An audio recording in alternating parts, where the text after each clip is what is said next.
So my name is Matt Thomas, and I'm the pastor of Freedom Initiative Church. Now, I know when I say that, our instinct is always to go with church, but we're so much more. This space that I'm sitting in right now, this basement, this undrywalled, framed-in basement is going to be the place that is going to change lives.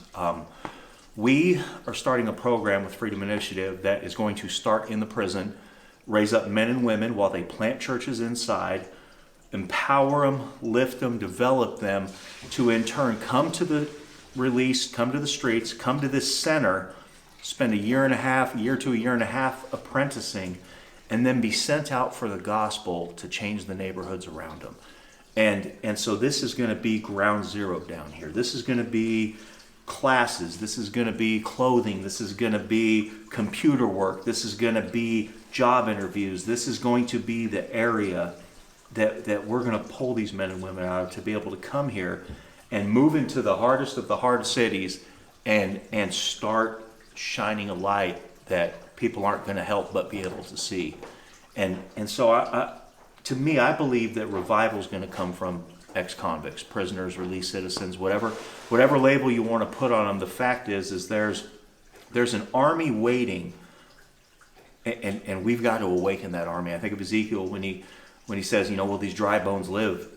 Or when God says, Ezekiel, will these dry bones live? And Ezekiel says, only you know. I honestly believe that there is a valley of dry bones sitting in prison right now waiting to come out and to grow and to just rip through the neighborhoods that have been torn apart and bring them back to Christ and His kingdom. And that's only going to happen if we're faithful with the men and women that are incarcerated.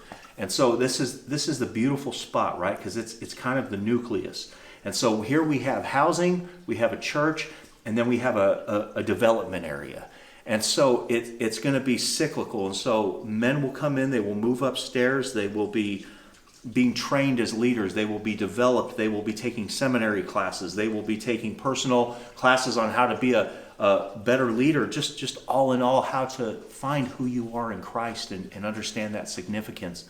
And so we want to take that, foster that, develop that, and grow that into where they are successful for whatever that is for Christ. And so we want to be faithful in that. We want to take this little building in the middle of a rough neighborhood and start sending men and women out and just ripping apart the world, whether that's a micro church expression, whether that's a bigger church expression, whatever expression that is. We want to train them to be ready and fully fit to bring the gospel to the worst area, the best area, or all the areas in between.